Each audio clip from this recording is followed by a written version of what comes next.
Hello friends, ಎಲ್ಲರಿಗೂ ನಮಸ್ಕಾರ. ಲಕ್ಷ್ಮಿ ಪಾಕಶಾಲೆ ಕಾರ್ಯಕ್ರಮಕ್ಕೆ ಸ್ವಾಗತ.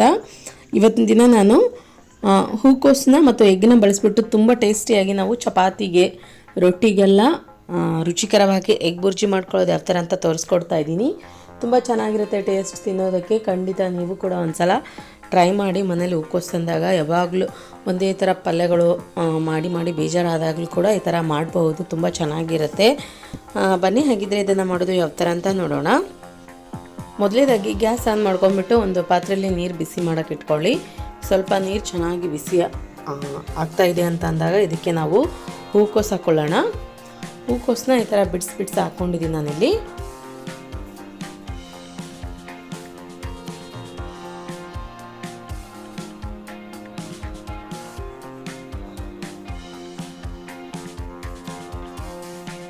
ಸ್ವಲ್ಪ ಉಪ್ಪು ಹಾಕ್ಕೊಳ್ಳಿ.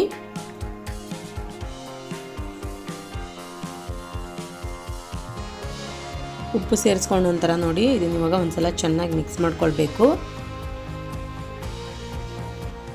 ಇದರೊಳಗೆ ಒಂದು ಸ್ವಲ್ಪ ಸಣ್ಣ ಹುಳ ಇರುತ್ತೆ ಫ್ರೆಂಡ್ಸ್, ಗ್ರೀನ್ ಕಲರು.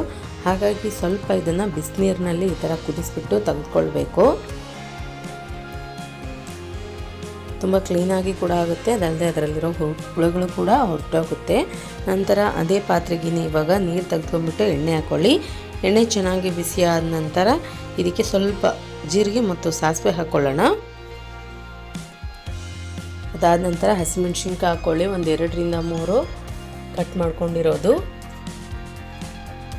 ನಂತರ ಈರುಳ್ಳಿ ಹಾಕ್ಕೊಳ್ಳೋಣ, 2 ಮೀಡಿಯಮ್ ಸೈಜ್ ಈರುಳ್ಳಿನ. ಇದನ್ನ ಇವಾಗ ಒಂದ್ಸಲ ಚೆನ್ನಾಗಿ ಫ್ರೈ ಮಾಡ್ಕೊಳ್ಳಿ.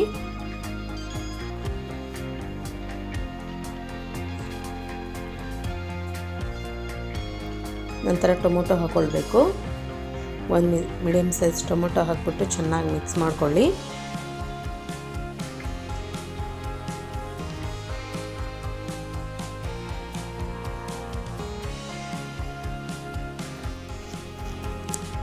ನಂತರ ಇದಕ್ಕೆ ಇವಾಗ ನಾವು ಖಾರದ ಪುಡಿ ಸೇರಿಸ್ಕೊಳ್ಳೋಣ. ಒಂದು ಸ್ವಲ್ಪ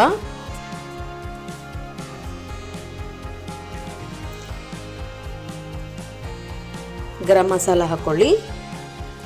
ರುಚಿಗೆ ತಕ್ಕಷ್ಟು ಉಪ್ಪು ಹಾಕ್ಕೊಳ್ಬೇಕು. ಒಂದು ಸ್ವಲ್ಪ ಅರಿಶಿನ ಪುಡಿ ಹಾಕಿದ್ದೀನಿ ನಾನು ಇದಕ್ಕೆ. ಅದಾದ ನಂತರ ಸ್ವಲ್ಪ ಕಸ್ತೂರಿ ಮೇಥಿ ಹಾಕ್ಕೊಳ್ಳೋಣ. ಈ ಕಸ್ತೂರಿ ಮೇಥಿ ಹಾಕ್ಕೊಳ್ಳೋದ್ರಿಂದ ತುಂಬ ಚೆನ್ನಾಗಿ ಬರುತ್ತೆ ಫ್ಲೇವರ್ ಮತ್ತು ರುಚಿ ಕೂಡ ಆಗುತ್ತೆ. ನಾವು ಯಾವ ಥರ ಪಲ್ಯ ಮಾಡಿದಾಗಲೂ ಕೂಡ ಸ್ವಲ್ಪ ಹಾಕ್ಕೊಳ್ಬೇಕು. ಕೈಯಿಂದ ಈ ಥರ ಸ್ವಲ್ಪ ಉಜ್ಜಿಬಿಟ್ಟು ಹಾಕ್ಕೊಳ್ಳಿ, ಫ್ಲೇವರ್ ಚೆನ್ನಾಗಿರುತ್ತೆ. ಇದನ್ನ ಇವಾಗ ಒಂದು ಸಲ ಚೆನ್ನಾಗಿ ಮಿಕ್ಸ್ ಮಾಡ್ಕೊಳ್ಳಿ.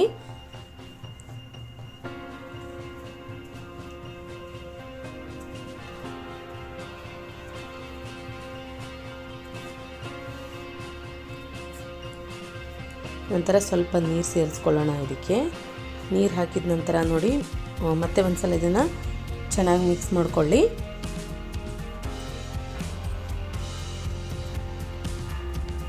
ಅದಾದ ನಂತರ ಇದಕ್ಕೆ ಇವಾಗ ನಾನು ಹೂಕೋಸು ಹಾಕ್ತಾ ಇದ್ದೀನಿ. ಇಲ್ಲಿ ಹೂಕೋಸು ಹಾಕ್ಬಿಟ್ಟು ಚೆನ್ನಾಗಿ ಇದನ್ನು ಮಿಕ್ಸ್ ಮಾಡ್ಕೊಳ್ಬೇಕು.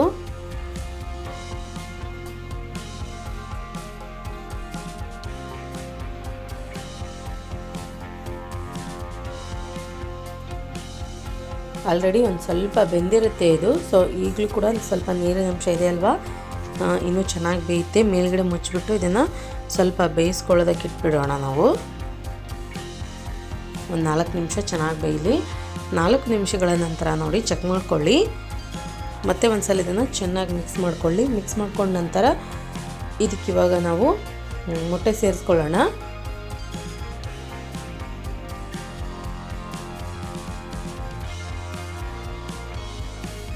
ಈ ಮೊಟ್ಟೆ ಹಾಕಿದ ನಂತರ ನೋಡಿ, ಒಂದು 4 ಮೊಟ್ಟೆ ಹಾಕಿದ್ದೀನಿ ನಾನು. ಮೊಟ್ಟೆ ಹಾಕಿದ ನಂತರ ಒಂದು ಸಲ ಇದನ್ನು ಚೆನ್ನಾಗಿ ಮಿಕ್ಸ್ ಮಾಡ್ಕೊಳ್ಬೇಕು.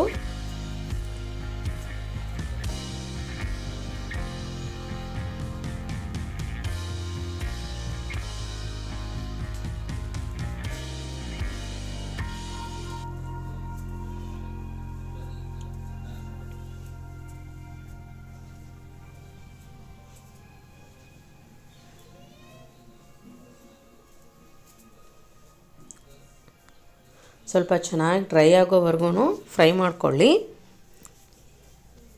ನೋಡಿ ಎಷ್ಟು ಚೆನ್ನಾಗಿ ಉದ್ರಾಗಿ ಎಷ್ಟು ಚೆನ್ನಾಗಿ ಬಂದಿದೆ. ನಾವು ಮಾಮೂಲಿಯಾಗಿ ಎಗ್ ಬುರ್ಜಿ ಮಾಡೋದಕ್ಕಿಂತ ಇದು ಚೆನ್ನಾಗಿರುತ್ತೆ, ಯಾಕಂದರೆ ನಾವು ಇದಕ್ಕೆ ಹೂಕೋಸು ಹಾಕಿರ್ತೀವಲ್ಲ, ತುಂಬ ಟೇಸ್ಟಿಯಾಗಿ ಬರುತ್ತೆ ಉದ್ರುದ್ರಾಗಿ. ಚಪಾತಿಗೆ ರೊಟ್ಟಿಗಂತೂ ಒಳ್ಳೆ ಕಾಂಬಿನೇಷನ್ ಅಂತಲೇ ಹೇಳ್ಬಹುದು. ಓಕೆ ಫ್ರೆಂಡ್ಸ್, ನೋಡಿ ಇವಾಗ ಪರ್ಫೆಕ್ಟಾಗಿ ಇಲ್ಲಿ ಹೂಕೋಸಿನ ಎಗ್ ಬುರ್ಜಿ ರೆಡಿಯಾಗಿದೆ. ಮೇಲ್ಗಡೆ ಮುಚ್ಚಿ 1 ನಿಮಿಷದವರೆಗೂ ಸ್ವಲ್ಪ ಬೇಯಿಸ್ಕೊಳ್ಳೋಣ.